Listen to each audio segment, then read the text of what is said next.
ጤና ይስጥልን የከበረ ሰላምታችን በመላው ዓለም ሆናችሁ ቃል ስፖርት ዩቲዩብ ቻናላችንን ለምትከታተሉ አድማጮቻችን ሁሉ ይድረስ ብለናል።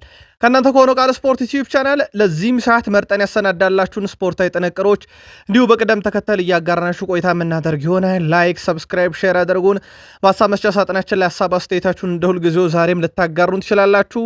ከቃል ስፖርት ዩቲዩብ ቻናል በመረጃ ሰዓታችን ቆይታ ስናደርግ አስቀድመን የአገር ቤት ጉዳዮችን እናነሳለን። የአውሮፓ ታላላቅ ሊጎችን በዋነኝነትም ዛሬ ለእናንተ ውድ አድማጮቻችን መረጃ ስናደርስ ማድሪድ ምን ገጠመው በጨዋታ ማግስት እንነግራችኋለን።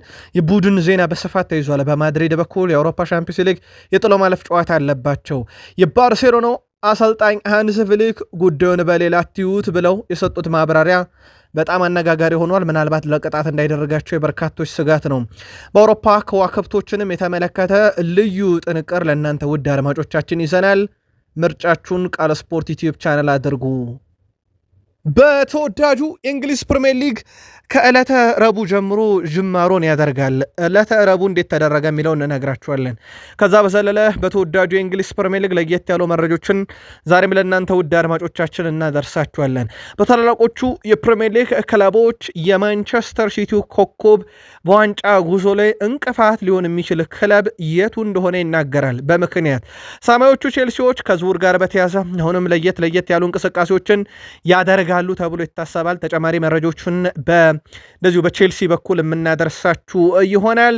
በሊቨርፑል የመረጃ ሰዓታችን ያለ ዋንጫ ዓመቱን አጠናቆ የማያውቀውን ተጫዋች እናነሳለን። አዲሱ ፈራሚያቸውንም በተመለከተ ልዩ ጥንቅር ይዘናል። በሻምፒዮኖቹ ሊቨርፑልን በኩል የሊቨርፑል ደጋፊዎች እንዲሁ እስከ ፕሮግራማችን ፍጻሜ ምርጫችሁ ስለምታደርጉን ከልብ እናመሰግናለን። ውድ ቤተሰቦቻችን በአርሰናል የመረጃ ሰዓታችን ከ1994-95 በኋላ አዲስ የተፈጠረ ሁነት አለ። ምን የሚለው እንነግራችኋለን። የቡድኑ ወሳኝ ተጫዋች ዴክላን ራይስን በተመለከተም ልዩ ጥንቅር ይዘናል። ሚኬል አርቴታ የወሰዱትን አንድ እርምጃ በተመለከተና በአርሰናል የዋንጫ ጉዞ ላይ ተጨማሪ መረጃዎችን እናነሳለን። አርሰን ቬንገር ተበሳጭተዋል፣ ተቆጭተዋል፣ ተጸጽተዋል። የቀድሞ የአርሰናል አሰልጣኝ ከአርሰናል ጋር በተያዘ የተቆጩበት ቁጭት ደግሞ የዛሬ አነጋጋሪ ጉዳይ ነው። የአርሰናል ደጋፊዎች አብራችሁን ቆዩ። በማንቸስተር ዩናይትድ በኩል የቡድኑን ፈላጭ ቆራጭ ኦማር ቤራዳን እናነሳችኋለን። ከዛ በዘለለ የማንቸስተር ዩናይትድ የመረጃ ሰዓታችን የቡድን ዜና ፓትሪክ ዶርጉ ለሌሳንድሮ ማርቲኔዝ እንዲሁም ደግሞ ብሩኖ ሚጌል ፈርናንዴዝ እና ከዙር ጋር በተያዘና ወቅታዊ ዕለታዊ የቡድን ዜናም በማንቸስተር ዩናይትድ በኩል ተካቷል። በዩናይትድ በኩል ደግሞ ሰር አሌክሳንደር ቻክማን ፈርጉሰንን ቡድን ለማንሳት ግድ ይለናል። ላይክ፣ ሰብስክራይብ፣ ሼር አድርጉን። ሀሳብ አስተያየታችሁን እንደሁል ጊዜው ላኩልን። ምርጫችሁ ስላደረጋችሁን አመስጋኞች ነን። አብራችሁን ቆዩ። በሀገር ቤት እንጀምር ውድ ቤተሰቦቻችን። በቅርቡ ከቅዱስ ጊዮርጊስ ጋር የተለያየው የአጥቂ ስፍራ ተጫዋች ቢኒያም ፍቅሩ ሸገር ከተማን ለመቀላቀል መስማማቱን ሶከር ኢትዮጵያ አስነብቧል። በኢትዮጵያ ፕሪሚየር ሊግ እንግዲህ የረፍት ላይ ነው የሚገኙት አሁን ላይ።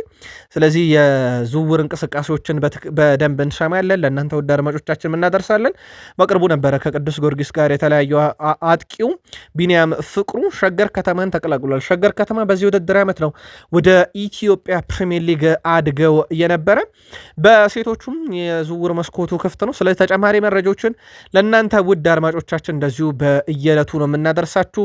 ከኢትዮጵያ ቡናም ጋር በተያያዘ የወጡ መረጃዎችን አግኝተን ነበር። ለማጣራት ሙከራ እያደረገን ነው።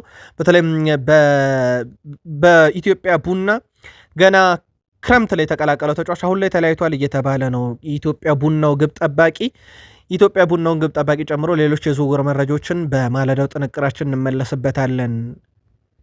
በባህር ማዶ በአውሮፓ አምስቱ ታላላቅ ሊጎች እስካሁኑ ሰዓት ድረስ በየሜዳ ክፍሉ ምርጥ የተባሉ ምርጥ ተጫዋቾች ተመርጧል። በዚህ መሰረት ኮፊ ግብ ጠባቂ ተመርጧል። በተከላካይ ስፍራ ኩፋል፣ ቫስኮቪች፣ ሾልተርበርግ ይሄ ስሙ ከሪያል ማድሪድ ጋር የሚያዘው ተከላካይ፣ እንደዚሁም ዱራም ተመርጧል። በነገራችን ላይ አራቱም ተከላካዮች የተመረጡት ከጀርመን ቡንደስሊጋ ነው። አማካኝ ክፍሉ ላይ ብሩኖ ሚጌል ፈርናንዴዝ እንግሊዝ ማንቸስተር ዩናይትድ፣ ዴክላን ራይስ እንግሊዝ ማንቸስተር ዩናይትድ፣ ከዛ ኒኮ ፓስ ጣሊያን ብቸኛው ጣሊያንን የሚወክለው ተጫዋች ነው። በአማካኝ ስፍራ ላይ ተመርጧል። እስካሁን 2025-26 የውድድር ዓመት በአውሮፓ 5 ታላላቅ በምርጥ ብቃት በየሜዳ ክፍሉ ሶስቱ የአጥቂ ስፍራ ተጫዋቾች ላሚን ያማል ከባርሴሎና እንደዚሁም ሉዊስ ዲያስ ከባየር ሙኒክ እና 9 ቁጥር ላይ ሃሪ ኬን ከባየር ሙኒክ ተመርጧል። በዚህ ረገድ ውድ ቤተሰቦቻችን ሁለት ተጫዋች ያስመረጠ ብቸኛው ክለብ የጀርመኑ ኃያል ክለብ ባየር ሙኒክ ሲሆን የእንግሊዝ ክለቦች ደግሞ ሁለት ተጫዋቾች አስመርጠዋል። ዴክላን ራይስ እና እንደዚሁም ደግሞ ብሩኖ ሚጌል ፈርናንዴዝን። ከጣሊያን ከስፔን አንዳንድ ሲሆን ጀርመን አብዛኞቹን ተጫዋቾች ያስመረጠ ሊግ ሆኗል። የሪያል ማድሪዱ አማካይ ጁድ ቤሊንግሃም ያጋጠመው ጉዳት ከተጠበቀው በላይ የከፋ ሊሆን እንደሚችል እየተዘገበ ይገኛል። ተጫዋቹ በሃምስትሪንግ ጉዳት ምክንያት ቢያንስ ለአንድ ወር ከሜዳ እንደሚርቅ ተገልጾ ነበረ። ይሁን እንጂ ጁድ ቤሊንግሃም ከ6 እስከ 8 ሳምንት ከሜዳ ሊርቅ የሚችልበት እድል እንዳለ እየተዘገበ ይገኛል። ይሄ ለሪያል ማድሪድ የምርም ጉዳት ነው። በዛ ላይ ደግሞ የአውሮፓ ሻምፒዮንስ ሊግን በጥሎ ማለፍ የሚገባ ቡድን እንደሆነ ይታወቃል። ከቤኔፊካ ጨዋታቸውን ያደርጋሉ። ሪያል ማድሪድ ከቤኔፊካ ጋር በሚያደርገው ጨዋታ ከጁድ ቤሊንግሃም በተጨማሪ ኤደር ሚሊቶና ሮድሪጎ ጎኤዥን በጉዳት አሴንሲዮን ደግሞ በጨዋታ ቅጣት ምክንያት እንደማያሰልፍ ተረጋግጧል። የቡድን ዜናውን በተመለከተም በተከታታይ መረጃ እስከ ጨዋታው መዳረሻ ድረስ በቃል ስፖርት ዩቲዩብ ቻናል እንደዚሁ ምናጋራችሁም ይሆናል። የኔ ምርጡ የቡድን አጋር ከነበሩት ውስጥ አንደኛው ከሪም ቤንዜማ ነው ብሏል ቬኒሲየስ ጁኒየር። ከሱ ጋር ፍጹም የተለየ ተግባቦት ነበረን። ሜዳ ላይ እንኳን ኳስ ስንቀባበል አንተያይም ነበር። አንዳችን የት እንዳለን አንዳችን እናውቃለን ብሏል። እናም በሰውነት እንቅስቃሴ ጭምር እንግባባ ነበር። ከሱ ጋር የነበረኝን ጥምረት እንዴትም አረሰውም ብሏል። አሁን በአል ሂላል ቤት ይገኛል። ረብጣ ብሮችን ከአሊ ታዳፍሶ ደሞዝ ጉዳይ ተጣልቶ ሌላ ረብጣ ብር የሚያገኝበት አሊላን እንደተቀላቀለ ይታወቃል። ያው ለሮናልዶ የሰሞንኛ ማመጽ ምክንያት ነበረ። ከሪም ቤንዜማ ግን የኔ ምርጡ የቡድን አጋር ነበር ብሏል። ከዛ በተዘለለ ውድ ቤተሰቦቻችን ቪኒሲየስ ጁኒየር ለእኔ በጣም እድለኛ ከሚያደርጉት ሌሎች ጉዳዮች አንደኛው ደግሞ ካርሎ አንቸሎቲ የብራዚል ብሔራዊ ቡድን አሰልጣኝ መሆናቸው ነው ብሏል። ዛሬ ካርሎ አንቸሎቲ በሶስት እንስቶች ተከበው የተነሱት ፎቶ በጣም አነጋጋሪ እንደነበር በምሳ ሰዓት መረጃችን እንዲሁ ለእናንተ ውድ አድማጮቻችን አድርሰናችሁ ነበር። የቤኔፊካው ዋና አሰልጣኝ ጆዜ ሞሪኒሆ ቡድናቸው ለሪያል ማድሪድ ቀላል ግምት እንዳይሰጥ አሳስበዋል። ማድሪድ አቁስለነዋል፣ የቆሰለ ንጉሥ ደግሞ በጣም አደገኛ ነው እያሉ ነው። ዘ ስፔሻል ዋን እንዴት እንዳቆሰሉት ይታወቃል። ቤኔፊካ በጥሎ ማለፍ ውስጥ ለመግባት በ24 ውስጥ ለመግባት በጥሎ ማለፍ 16 ውስጥ ለመግባት በሚያደርገው ጥረትና ሪያል ማድሪድ በቀጥታ ጥሎ ማለፍ ውስጥ ለመግባት 16 ውስጥ ለመግባት ሲደረግ በነበረ ሂደት ቤኔፊካን ያደናቀፈው ካስታወሳችሁ። የሻምፒዮንስ ሊግ ንጉሥ የሆነው ሪያል ማድሪድን ይላሉ ዘ ስፔሻል ዋን ያደረግነውን እናውቃለን ከጥቂት ሳምንታት በፊት ያሉት ሞሪኖ አሁን ቆስሏል፣ የቆሰለ ደግሞ አይምርም እያሉ ነው። አያይዞም ተጫዋቾቹ ለሪያል ማድሪድ ቀላል ግምት እንዳይሰጡ አስጠንቅቄያለሁ ብለዋል። ምክንያቱም ያለፈው ሽንፈት በተለየ አስተሳሰብ እንዲመጡ ያደርጋቸዋል። በጣም አደገኛውን ማድሪድ ጠብቃለሁ እያሉ ነው። ማክሰኞ ምሽት 5 ሰዓት ላይ ከሪያል ማድሪድ ጋር የሻምፒዮንስ ሊግ የጥሎ ማለፍ የመጀመሪያ ዙር ጨዋታቸውን ያደርጋሉ። ከጥቂት ሳምንታት በፊት ግብ ጠባቂ ጭምር ግብ አስቆጥሮ ቤኔፊካ እዚህ ደረጃ እንደደረሰ አይዘነጋም። ሃንሲ ፍሊክ እጅግ በጣም አነጋጋሪ ሌላ ሀሳብ ደግሞ ይዘው መጥተዋል። በእርግጥ እሳቸው የኮፓ ዴላሬ በግማሽ ፍጻሜ በአትሌቲኮ ማድሪድ በኤር ሪያድ ሜትሮፖሊታኖ ስቴዲየም የደረሰባቸውን ሽንፈት ሊረሱትም ሊቀበሉትም አልወደዱም። ዛሬ በነበራቸው ጋዜጣዊ መግለጫ ላይ ከጋዜጠኞች ጥያቄ ሲቀርብላቸው እሳቸው ይህንን እርሱት፣ ምክንያቱም የተሸነፍነው በአትሌቲኮ ማድሪድ ብቻ አይደለም በዳኛም ስህተት ነው። ስለዚህ ሽንፈቱ እኛን አይወክልም እያሉ ነው። የተሸነፈው ቡድናቸው በቀጣይነት ውጤት ላይ መቀልበስ ግዴታ እንዳለበት ይታወቃል። እሳቸው ያ ሽንፈት የዳኝነት እንጂ የኔ የተጫዋቾቼ ችግር አይደለም ሲሉ ተደምጠዋል። በጥር ከአርሰናል በቋሚ ዝውውር አያክስን የተቀላቀለው ኦሌክሳንደር ዚንቼንኮ በመጀመሪያ ጨዋታው ከበድ ያለ ጉዳት እንዳጋጠመው ከሰሞኑ ነግሬያችሁ ነበረ።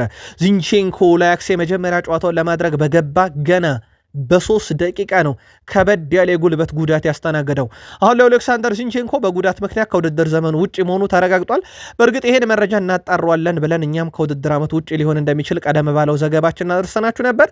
በተጨማሪም ዩክሬን ለዓለም ዋንጫ የምታልፍ ከሆነ ቀጣይ ዓለም ዋንጫ ውድድር ያመልጠዋልም ተብሎ ጭምር እየተጠበቀ ይገኛል።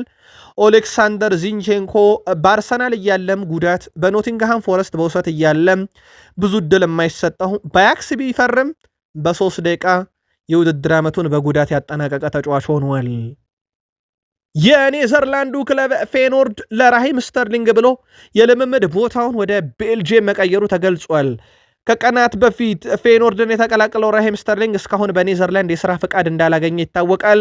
በዚህ ምክንያት ክለቡ ተጫዋቹ ከቡድኑ ጋር ለማዋሃድ ለሚቀጥሉት 3 ቀናት የልምምድ ቦታ መቀየሩ ተዘግቧል። እንግሊዛዊ ተጫዋች ራሂም ስተርሊንግ እስከ ውድድር ዘመኑ መጨረሻ ለፌኖርድ መፈረሙ አይዘነጋም። በቼልሲ ቤት ያለ አንዲት ደቂቃ ጨዋታ ረብጣ ብሮችን ሲያገኝ የነበረው ተጫዋቹ በስተመጨረሻም በስምነት ክለቡን እንደለቀቀላቸው ይታወቃል። በነፃ ነበረ የፌኖርድን የተቀላቀለው። በኔዘርላንድ የሥራ ፍቃዱ ልምምድ ስላላስጀመረው አሁን ቤልጅየም ተገኝተዋል። በቀጣይ እንዴት አድርጎ ያጠናቀቃል የሚለው ይጠበቃል። ሌላ አንድ ተጫዋች እናንሳ። ኤዲን ዤኮ 39 ዓመቱ ላይ ደርሷል። ለሻልካ 04 እየተጫወተ ነው፣ ወደ ጀርመን ቡንደስሊጋ ለማሳደግ ማለት ነው። በነገራችን ላይ ባለፉት 4 ጨዋታ ለዚሁ ቡድን ሻልክ 04 5 ግቦችን አስቆጥሯል።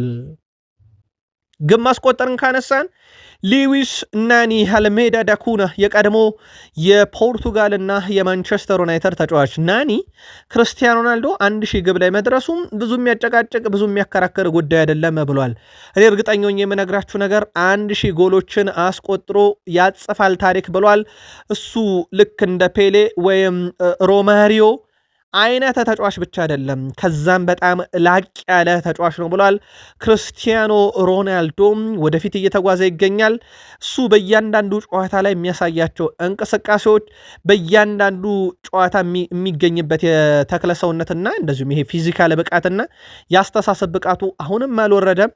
አትጠራጠሩ 1000 ግብ ላይ ይደርሳል እያለ ይገኛል። ሮናልዶ 38 ግብ አካባቢ ይቀረዋል 1000 ግቦች ላይ ለመድረስ። ባልናስር ዳግም መጫወት በጀመረ ያው ለሁለት ጨዋታ አመልጦታል።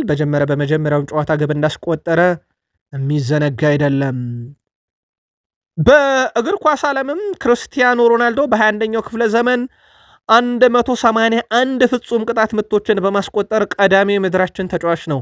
ሊዮኔል አንድሬስ ሜሲ 112 ፍጹም ቅጣት ምቶችን በማስቆጠር ሁለተኛው ሲሆን ሃሪኬን ከሰሞኑ 500ኛ ግቡ ላይ ሲደርስ 400 በጨዋታ 100 በፍጹም ቅጣት ምት የተገኘ ነበርና በምድራችን በ21ኛው ክፍለ ዘመን በእግር ኳስ ታሪክ ውስጥ 100 ፍጹም ቅጣት ምት ያስቆጠረ 3ኛው ተጫዋች ሆኗል። የሮናልዶ በብዙ ይርቃል፣ 180 ነው። ውድ ቤተሰቦቻችን ሃሪኬን አሁን እድሜው እየገፋ ነውና ምናልባት ሜሲም ወደ ጫማ መስቀሉ እየደረሰ ነው። የሮናልዶ ሪከርድ ለረጅም ዓመትም እንዲሁ የሚቆይ በሚመስልበት መንገድ ርቆ የተቀመጠ ሪከርድ ሆኗል። ቃል ስፖርት ላይ ናችሁ ውድ አድማጮቻችን። ከሀገር ቤት እስከ ባህር ማዶ ለዚህ ሰዓት መርጠን ያሰናዳላችሁን ስፖርታዊ ጥንቅር እያጋራናችሁ እንገኛለን። ከተወዳጁ የእንግሊዝ ፕሪሚየር ሊግ ወዳገኘነው የዕለቱ ጥንቅሮቻችን ሻገር አብራችሁን ቆዩ። ተወዳጁ የእንግሊዝ ፕሪሚየር ሊግ ከሮብ ምሽት ጀምሮ ይደረጋል። ውድ ቤተሰቦቻችን የሮብ ምሽቱ ጨዋታ ግን የአርሰናል ተስተካካይ መርሃ ግብር ነው። ወደፊት ከሚደረግ ጨዋታ ተስቦ ወደዚህ የመጣ ነው። ወልቭስ ከአርሰናል። አርሰናል በጥቂት ቀናት ውስጥ በርካታ ጨዋታ እያደረገ ነው። ልብ አድርጉ፣ ቶትንሃምን ይገጥማል። ቶትንሃም ላለፉት 12 ቀናት ጨዋታ ላይ አይሆንም በድምሩ ማለት ነው የአርሰናልን ጨዋታ እስከሚያደርግ። አርሰናል ከወልቭስም ይጫወታል። አሁን ኤፍ ኤ ካፕ ተጫውቷል። አሁን ደግሞ ከወልቭስ ይጫወታል። በፕሪሚየር ሊግ ሮብ ምሽት 5 ሰዓት ሞሊኒክስ ድረስ አቀንቶ ይጫወታል። ለአርሰናል ጥሩ ዜና ከሲቲ በጫና ራሱን የሚያረቅበት ይሆናል። ከዛ ፕሪሚየር ሊጉ ዳግም የሚመጣው የፊታችን ቅዳሜ ነው። አስቶን ቪላ ከሊድስ፣ ብሬንትፎርድ ከብራይተን፣ ቼልሲ ከበርንሌ፣ ዌስትሃም ከበርንማውስ፣ ማንቸስተር ሲቲ ከኒካስል፣ እሁድ ክሪስታል ፓላስ ከወልቭስ፣ ኖቲንግሃም ፎረስት ከሊቨርፑል፣ ሰንደርላንድ ከቶትናም።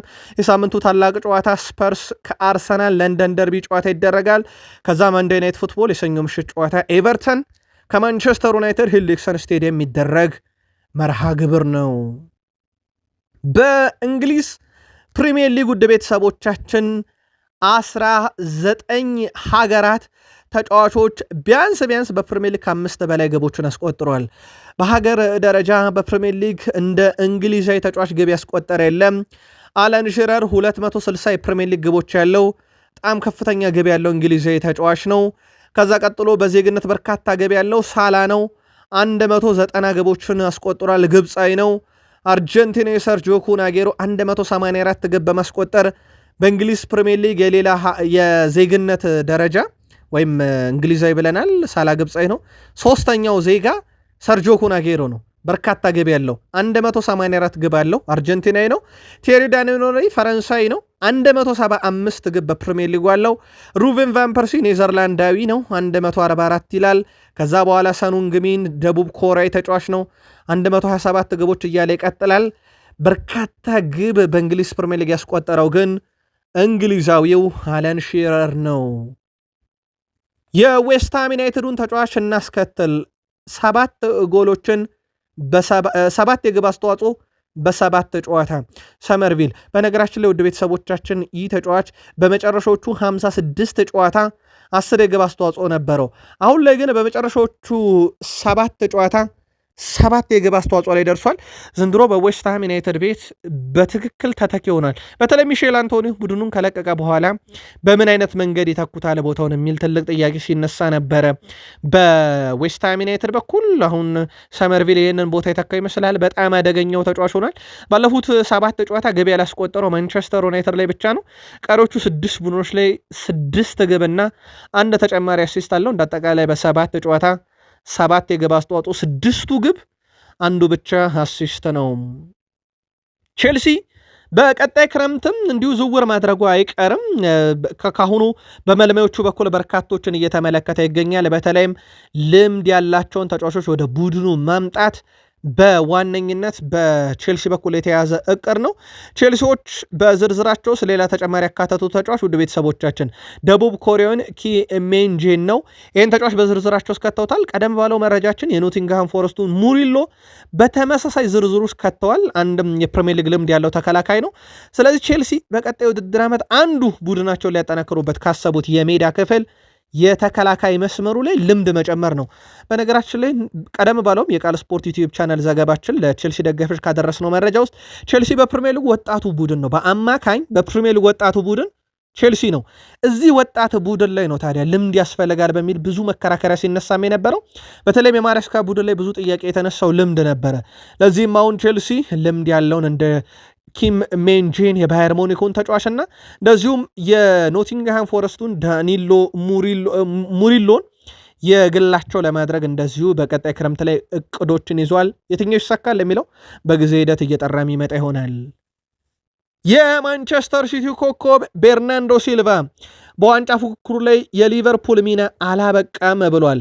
ሊቨርፑል በእያንዳንዱ ጨዋታ ላይ የሚያደርገው ነገር በዋንጫ ጉዞ ውስጥ እንደሌለ ልናስብ አይገባም ብሏል።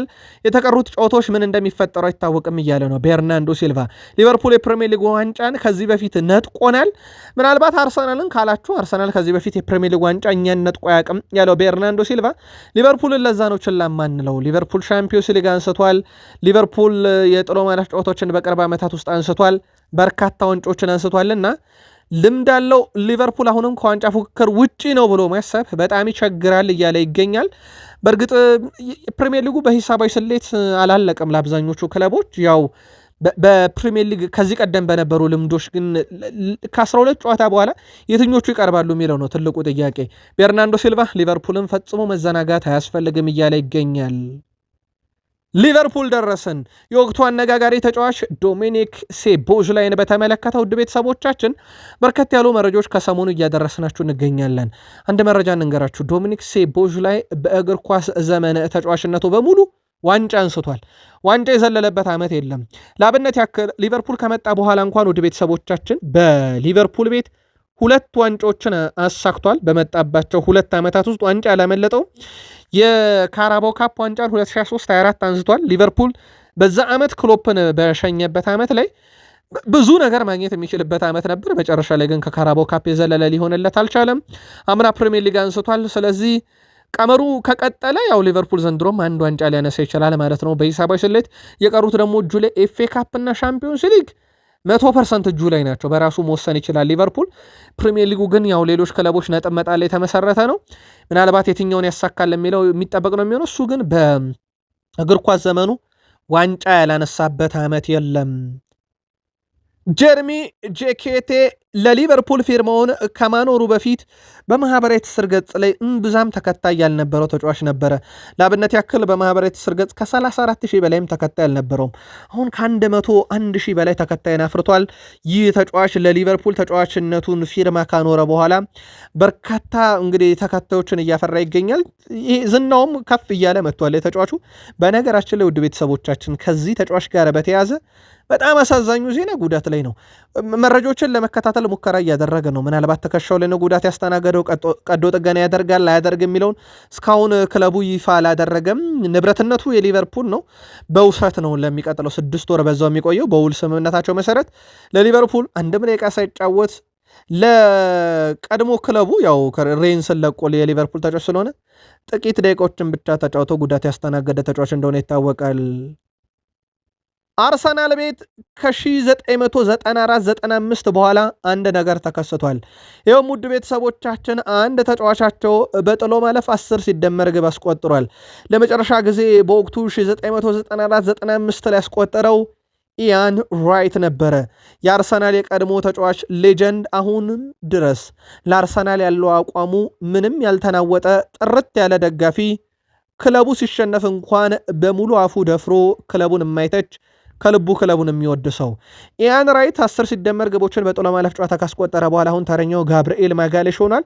ጋብርኤል ማጋሌሽ ማለት ውድ ቤተሰቦቻችን በሻምፒዮንስ ሊግ 6 በኤፍኤ ካፕ 4 በድምሩ 10 ግቦችን አስቆጥሯል። በእርግጥ የፕሪሚየር ሊግም ግብ አለው፣ ግን በጥሎ ማለፍ ጨዋታዎች ነው ያልኳችሁ። ከ1994-95 የውድድር ዓመት በኋላ ለመጀመሪያ ጊዜ ነው። ዴክላን ራይስ ቶኒ ክሩስ በልዩ እግር ኳስ ብህላቱ የተነሳ ያጋጠመኝ ከባድ ፈተና ነበር። የማሰብ ችሎታው አስደናቂ ነበር ይላል ዴክላን ራይስ። ምክንያቱም ጨዋታውን በብልጠት እና በጥበብ የማንበብ ችሎታ አለው። ቶኒ ክሩስን በዚህ ደረጃ ፕረስ ማድረግ በጣም አስቸጋሪ ነው። እሱ የሚጫወትበት መንገድ ለበርካቶቻችንም አርያ ነው። ኳስን አንድ ቅብብል ብቻ ወሳኝ ቦታ ላይ ይጥላታል ብሏል። ኳሱን ይዞ እንደፈለገ ይሽከረከራል። በጣም አስደናቂ ፓሶችን ያደርጋል። ሱልጊዜም ከሁሉም ሰው አንድ እርምጃ ይቀድማል እና እሱን መጋፈጥ ለእኔ ልዩና ከባዱ አጋጣሚ ነበር ይላል ዴክላን ራይስ። ከሱም ብዙ ነገር ተምሬያለሁኝ። በእግር ኳስ ውስጥ እንደዚህ አይነት ሌጀንዶች ልትማረባቸው የሚገባ ናቸው እያለ ይገኛል ዴክላን ራይስ። በሱ እግር ኳስ ህይወት ውስጥም ካያቸውና እንደ አርያም እንደ ተሞክሮም ከሚወስዳቸው ቶኒ ክሮስን በዋነኝነት ይገልጻል። ምናልባት የዴክላን ራይስ ሜዳ ላይ ታጋይነት ከቶኒ ክሮስ ለሪያል ማድሪድ በባየር ሙኒክን በእርግጥ በጣም ድንቅ ጊዜን አሳልፏል። ከዛ አንጻር እንዴት ታዩታላችሁ አርሰናላውያን? ተጫዋቻችሁ በደንብ ተሞክሮን የወሰደ ይመስላችኋል ወይ? ጻፉልን።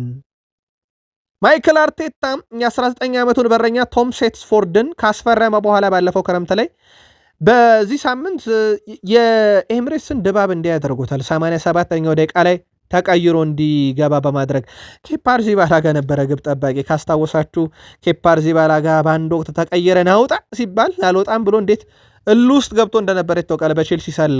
አሁን ግን ያለ ጸብ ነው በማይክል አርቴታ ስር ተቀይሮ የወጣው ለቶም ሴትስፎርድ እንዲጫወት ለማድረግ። ይህንን የሚያደርጉበት ምክንያት ሚኬል አርቴታ ተጫዋቹ በራስ መተማመኑን ከፍ እንዲያደርግ ነው ተብሏል። በቀጣይነትም የጥሎ ማለፍ ጨዋታው ኤፍኤ ካፕ ላይ እንደሚደርሳቸው ተጋጣሚ ጨዋታዎችን እድል ያገኛል ተብሎ እንዲጠበቃል። የአትሌቲኮ ማድሪዱ የምድራችን ውዱ ተከፋይ አሰልጣኝ ዲየጎ ሲሞኔ ዘንድሮ የአርሰናል ጉዞ ለዋንጫ ይመስለኛል ብሏል። ሻምፒዮንስ ሊጉ እኛ ስላለን እንጂ ይበሉትም ነበር እያሉ ነው እና የአርሰናልን ወጥነት በብዙ ካወደሱ በኋላ ለፕሪሚየር ሊግ ዋንጫ ዘንድሮ እየጠበቅኳቸው ነው ብለዋል። በእንግሊዝ ውስጥ ያላቸው የበላይነት ዘንድሮ ዋንጫ ይገባቸዋል፣ ግን ሻምፒዮንስ ሊግ እኛ ስላለን አይደረግም እያሉ ይገኛሉ። ለማንኛውም አርሰናል የፊታችን ረቡዕ በተስተካካይ መርሃ ግብር ወይም ተስቦ የመጣ ጨዋታ ነው። በካራባኦ ካፕ የፍጻሜ ጨዋታ ምክንያት ፖል ቴርኒ ከወልቭስ ጋር በሳምንቱ አጋማሽ ሮብ ሞሊኒክስ ስለሚደረገውን ጨዋታ በዋና ዳኝነት ይመሩታል። ቫር ላይ ሚሼል ሳልስበሪ ጨዋታውን እንዲመሩት ተሹሟል። ውድ ቤተሰቦቻችን ወልቭስ ሲባል ያቺ 2021 ፔፔ ያስቆጠራት ግብ አትረሳም። ይህ ጨዋታ ልክ እንደ አሁኑ ወልቭስ ጨዋታ በሳምንቱ አጋማሽ የነበረ ነው። ሩበን ኔቬሽ እና ሙቲኒዮ አስቆጥረው ወልቭስ 2-1 ማሸነፍ ችለው ነበረ። ዴቪድ ሉዊዝ ግልጽ የግብ ዕድል በማስቆሙ ምክንያት እንዲሁም ሌኖ ከግብ ክልሉ ውጭ በእጁ ነክቶም የቀይ ካርድ ተመልክተው ነበረ። ከዛ በኋላ ግን ከወልቭስ ጋር ከሞሊንስ ላይ ባደረጋቸው ጨዋታ ሁሉንም አርሰናል አሸንፏል። 2021-22፣ 2022-23፣ 2023-24፣ 24-25 አሸንፏል። አሁንስ የሚለው ሮብ ምሽት ምላሽ የሚያገኝ ይሆናል። አርሰን ቬንገር ተጸጽቻለሁ እያሉ ነው። ውድ ቤተሰቦቻችን ተጸጽቻለሁ እያሉ ያሉበት መንገድ ደግሞ አርሰናልን ስለቅ በጣም ዘገየው እያሉ ነው። የዛሬ በጣም አነጋጋሪ ጉዳይ ነው። የፈረንሳይ ብሔራዊ ቡድን ማሰልጠን እችል ነበር። ከእንግሊዝ ብሔራዊ ቡድን 2 ወይም 3 ጊዜ ጥያቄ ቀርቦልኛል። ሪያል ማድሪዶች ብዙ ጊዜ ጠይቀውኛል። በተጨማሪም ዩቬንቱስ፣ ፒኤስጂ እና ማንቸስተር ዩናይትድ ጥያቄ አቅርበውልኛል የሚሉት የቀድሞ የአርሰናል ሰው አርሰን ቬንገር፣ ሆኖም ባለውበት ቦታ ደስተኛ ነበርኩኝ፣ አሁን ግን ያ ውሳኔ ጸጽተኛል እያሉ ነው አርሰን ቬንገር። ከኢኤስፒኤን ጋር ቆይታ ነበራቸው። ውድ ቤተሰቦቻችን እሳቸው ያኔ እንግዲህ በብሔራዊ ቡድን ጨምሮ በርካታ የአውሮፓ ክለቦችን ማሰልጠን እችል ነበር፣ በጣም ዘግይቻለሁ አርሰናልን ስለቅ እያሉ ይገኛሉ። 2018 እሳቸው ቡድኑን የለቀቁበትን መንገድ እንዲሁ የሚዘነጋ አይደለም፣ ግን ዘገየው እያሉ ነው። የአርሰናል ደጋፊዎች በጉዳዩ ላይ መልካታችሁን ላኩልን። ኦማር ቤራዳ የቀድሞ የማንቸስተር ሲቲ ሰው፣ የአሁኑ የማንቸስተር ዩናይትድ ፈላጭ ቆራጭ ሰው፣ እሳቸውና ጄሰን ውልኮክስ ዩናይትድ ላይ አሁን እያዘዙበት እንደሆነ ይታወቃል። ኦማር ቤራዳ በ2019 የክረምት የዝውውር መስኮት ወቅት በዝውውር መስኮት ላይ አንድ የፈጸሙት ትልቅ ስራ ነበረ። በወቅቱ ማንቸስተር ሲቲ ማጓየርን ሁነኛ የቪንሰንት ኮምፓኒ ተተኪ በማድረግ አጭቶ እጩ አድርጎ ይዞት ነበረ። ምንም እንኳን መለማዮች በተጫዋቹ ላይ ፍላጎት ቢያሳዩም የክለቡ የውስጥ ግምገማ ግን የማጓየር ዋጋ ዩናይትድ ከከፈለው ያንሳል፣ እኛ 40 ሚሊዮን ፓውንድ ብቻ ነው መክፈል ያለብን ሲሉ ነበር። አንደኛው ኦማር ቤራዳ ናቸው። ቤራዳም ፉክክሩን ከመቀላቀል ይልቅ የተጋነነ ክፍያ ላለመክፈል በመወሰን የክለቡን ፋይናንስ ገደብ በጥብቅ ማስከበሩ ይታወቃል። ያኔ ማጓየር ወደ ሲቲ እንዳይሄድ ያደረገው ኦማር ቤራዳ ነበረ። አሁንም በዛው አይነት መንገድ ነው ማንቸስተር ዩናይትድ ውስጥ እየሰሩ ያሉት ተብሏል። በማንቸስተር ዩናይትድ ውስጥም አንዳንድ ዝውውሮች ውድ ስለሆኑ ብቻ ወደ ዩናይትድ አይመጡም በሚል አቋም የጸኑ ሰው ናቸው ተብሏል። ምናልባት የዝውውር ፖሊሲ በማንቸስተር ዩናይትድ ጥሩ ነው ብላችሁ ታስባላችሁ? ዩናይትድውያን አጋሩን። ፓትሪክ ዶርጉ የኢኤ ስፖርት 2026 ካርድ ተሰጥቶታል። ከባለፈው ዓመት ጋር ሲነጻጸር ለውጦች አሉ ብሏል። ግን ቁጥሮቹ በተወሰነ መንገድ ሳያንሱኝ አልቀሩም እያለ ነው። እንዳጠቃላይ 74 ነው የተሰጠው ሬቲንግ ከመቶ ማለት ነው። ምና ባለፈው ለመጨረሻ ጊዜ ከተሰጠኝ የተሻሻለ ነገር ቢኖርም ግን እኔን በብዙ አይገልጽም። አሁን በደንብ ተሻሽያለሁ እያለ ይገኛል። በእርግጥ በማንቸስተር ዩናይትድ ባለፉት ጥቂት ሳምንታት ውስጥ ጉዳት ላይ እንዳለ ይታወቃል። ግን ጉዳት እስኪያጋጥመው የነበረው በተለይም የሩበን አሞሪም የመጨረሻ ሳምንታትና የማይክል ካሪክም የዳረን ፍሌቸርም መሀል ላይ የነበረው ዳረን ፍሌቸር አሁን ቡድኑን በጊዜነት የያዘው በካሪክም ስር ኩንሃን ጭምር ቤንች አድርጎ ሲጫወት የነበረ በርካታ ገቦችን የሚያስቆጠረ ለቡድኑ ጥሩ እንቅስቃሴ ሲያደርግ የነበረ ነው። ተሻሽሏል። ከ2025 ከተሰጠኝ ግን ያንሰኛል የተሰጠኝ ሬቲንግ እያለ ይገኛል። ሌላኛውን ተከላካይ እንመልከት። ሌሳንድሮ ማርቲኔዝ በጣም ተወዳጁ ተጫዋች ነው እያለ ይገኛል። አርጀንቲና ጋዜጠኛ ስለ ተጫዋቹ ሲናገር ለአርጀንቲና ሌሳንድሮ ማርቲኔዝ እንግዲህ በጣም ተወዳጁ ሰው ነው። እንዲያውም በጨዋታ ላይ እያደረገ ከሚገኘው እንቅስቃሴም ብቻ ሳይሆን በቡድን አነሳሽነቱ በመልበሻ ክፍል ውስጥ ያለው አነሳሽነት በትልቁ ይጠበቃል ብሏል። ሌሳንድሮ ማርቲኔዝ በክለብ ውስጥ የሚጫወት ከሆነ በጣም የምትወደው ባህሪ ነው። በእያንዳንዱ ጨዋታ አውጥቶ የሚሰጥ ሁሉንም ነገሩ ነው። ከመቶ በላይ ከሱ ታገኛለ ብሏል ጋዜጠኛው። እያንዳንዱ ታክል ልክ የመጨረሻው ይመስላል። በቁርጠኝነት ይሞክረዋል። በማንቸስተር ዩናይትድም ሆነ በአርጀንቲና ኳስ ሲያስጥል ልክ ጎል ያስቆጠረ ያክል ነው ደጋፊ የሚደሰተው ብሏል። በእርግጥ ሌሳንድሮ ማርቲኔዝን አሰልጣኝ ጆሴፕ ፔፕ ጋርዲዮላ ኤፍኤ ካፕ በተነጠቁበት ዓመት ላይ ተናግረውት ነበረ። ዋንጫውን ለማጣታችን ምክንያት ሌሳንድሮ ማርቲኔዝ ነው ብለው ነበረ። ከሃላንድ ጋር ያኔም በኤፍኤ ካፕ ዩናይትድ በኤሪክ ቴናግ ዘመን ካስታወሳችሁ ዶም የማሸነፊያውን ግብ ያስቆጠረው ኮቢ ሜኖ ነበረ። በዛ ጨዋታ ላይ እኛ ግብ ካስቆጠሩብን ተጫዋቾች ይልቅ የሌሳንድሮ ማርቲኔዝ አደገኝነት ነበር ዋንጫውን ያስነጠቀን ማለታቸው ይታወቃል። አርጀንቲና ጋዜጠኛ ሮይ ኔይመርም ሌሳንድሮ ማርቲኔዝ እያንዳንዱ ታክሉ ጎል የገባ ያህል ያስደስት ነበር ብሏል። ብሩኖ ሚጌል ፈርናንዴስ በአንድ አማካይ ተጫዋች ለመተካት መሞከር የተሳሳተ እርምጃ ነው እያለ ነው ሪዮ ፈርዲናንድ። ምክንያቱም እሱ የሚገኝበት የብቃት ደረጃ በጣም ከፍ ያለና ላቅ ያለ ነው። ይልቁንም የእሱ ኃላፊነቶች በአንድ አዲስ ፈራሚ ብቻ ዩናይትድ ለመተካት ከሰራ ትልቅ ስህተት ይሰራል ብሏል። በርካታ ተጫዋቾች ሊከፋፈሉት የሚገባን ሚና ነው የያዘው። ስለዚህ ማንቸስተር ዩናይትድ የብሩኖን ተተኪ ሲፈልግ አንድ ተጫዋች ብቻ ሳይሆን ሁለት ያስፈልጋል፣ ከዛም በላይ ያለ ነው። ብሩኖ ለቡድን የሚያበረክተው ነገሮች አንድ ሰው ብቻ መጠበቅ ከእውነት የራቀ ግምት የሚፈጠር ከመሆኑም በላይ በመጨረሻም የቡድኑን አቅም ይገድባል። ማንቸስተር ዩናይትድ ብሩኖ ፈርናንዴዝን በአንድ ተጫዋች ተካው ብሎ ከተጫዋቹ እሱን የለቀቀምለት ስህተት ይሰራል እያለ ይገኛል። ታዲያ የቀድሞ የማንቸስተር ዩናይትድ ሌጀንድ ሪዮ ፈርዲናንድ ብሩኖ በአንድ ተጫዋች አይተካም ካለ በርካታ ጥራት ያላቸው እያለ ነው። የዩናይትድ ደጋፊዎች የአንድ የብሩኖ ብቃት እንዲህ ከተመነዘረ እነማን ነው የሚተኩት ብላችሁ ታስባላችሁ? በቃል ስፖርት ዩቲዩብ ቻናላችን ጻፉልን። በዝውውር ጉዳይ ቤሺክታሽ አልታይ ባይንደርን ቀጣይ ክረምት ላይ ግላቸው ለማድረግ ፍላጎት እንዳላቸው ይፋ አድርገዋል። ዩናይትድም ተጫዋቹን ይለቃል ተብሎ ይታሰባል። ምናልባት ያው የሴላመንስ ጉዳይ ስለሚቀጥል ማለት ነው። ሌላ በቡድን ዜና ማንቸስተር ዩናይትድ ቤት ማቲያስ ዴላይትን በተመለከተም ተጫዋቹ ወደ ልምምድ በቀናት ውስጥ ይመለሳል ተብሏል። ባለፉት 15 ተከታታይ ጨዋታ ለማንቸስተር ዩናይትድ አገልግሎት ሳይሰጥ መቆየቱ ይታወቃል። ግን በርከት ያሉ የዜና ምንጮች በግሉ እንቅስቃሴ እያደረገ ነው፣ ምናልባትም በዚህ ሳምንት ውስጥ ከቡድኑ ጋር ልምምድ ያደርጋል የሚሉ መረጃዎች በስፋት ወጥተዋል። ታማኝ የሚባሉ የዜና ምንጮችን ለማረጋገጥ ጥረት እያደረገ እንገኛለን። የእሱን ጉዳይ እናነሰዋለን። ቤንያሚን ሼሽኮም በፕሪሚየር ሊጉ በየ90 ደቂቃው በአማካኝ 3.57 የግብ ሙከራ እያደረገ ይገኛል። ይሄ ደግሞ ከሃላንድ የሚበልጠው ቁጥሩ ነው። ያውም እየተጫወተ ያለው ትንሽ ደቂቃ ነው። ለማንቸስተር ዩናይትድ ማቲያስ ዴላይት የሚመለስ ከሆነ ቤንያሚን ሼሽኮ በዚሁ ብቃቱ የሚቀጥል ከሆነ ጥሩ የውድድር ዓመትን ሊያሳልፉም ይችላሉ ተብሎ ይጠበቃል። አማድ ዲያሎ በኦልድ ትራፎርድ ከደጋፊዎች ጋር መዘመር ያስደስተኛል፣ እናም አብሬ ዘምራለሁ ብሏል። ከደጋፊዎች ጋር በመልበሻ ቤቱ ሳይቀር ወደ ሜዳ ከመውጣታችን በፊት በጋራ እንዘምራለን። የማይታመን ነው። ለዩናይትድ እየተጫወትን ነው። እንደ እድል በማንቸስተር ዩናይትድ ስትጫወት ትልቁ ለየት የሚያደርገው ነገር ደጋፊ ነው ብሏል። ደጋፊዎች ሲያዘሙ ስናይና ስለሚሆነው ነገር ስናስብ ለእነርሱ ስንል ጨዋታን ማሸነፍ እንዳለብን እንረዳለን፣ እንነሳሳለን። መጮህ ስንጀምር ደግሞ እጅግ በጣም ተዝናንተን እንድንጫወትም ይሄው ደጋፊ ያግዘናል። ደጋፊዎች በዛ የተገኙት ሊያግዙን እንደሆነ ስለምናውቅም ብሏል። እናም የማንቸስተር ዩናይትድ ደጋፊ ፍጹም የተለየ ነው። ይሄም ለእኛ በብዙ መንገድ ረድቶናል፣ በብዙ መንገድ ጠቅሞናል እያለ ይገኛል። ደጋፊው አይታመም። ብዙ እንደውም የማንቸስተር ዩናይትድ ደጋፊ ስቴዲየም ውስጥ ከሚያሰማው ተቃውሞ ይልቅ የዩናይትድ ደጋፊ ምርር ሲለው ሲከፋው በተለይም በነ ግሌዘር ቤተሰቦች ሲከፋ ጎዳና ይቃወማል እንጂ ሜዳ ውስጥም ብዛም የገዛ ክለቡን በመቃወም የሚታወቅ ደጋፊም እንዳልሆነ ይታወቃል። ከ1992 ጀምሮ ፕሪሚየር ሊጉ እንደ አዲስ ከተቋቋመ በኋላ በርካታ ጊዜ ዋንጫውን ያነሳው ማንቸስተር ዩናይትድ እንደሆነ ይታወቃል።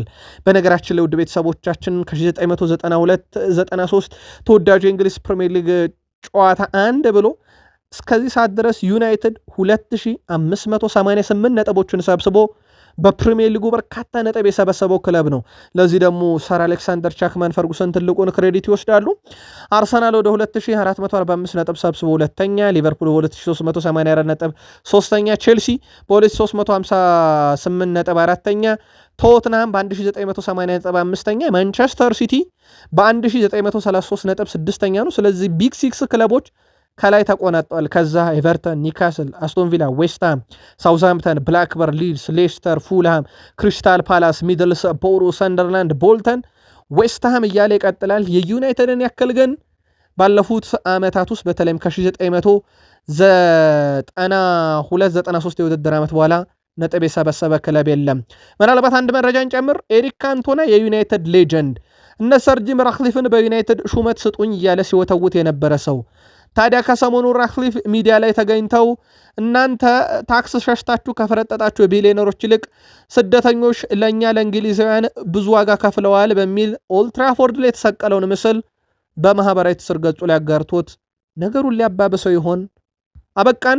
መልካም ጊዜ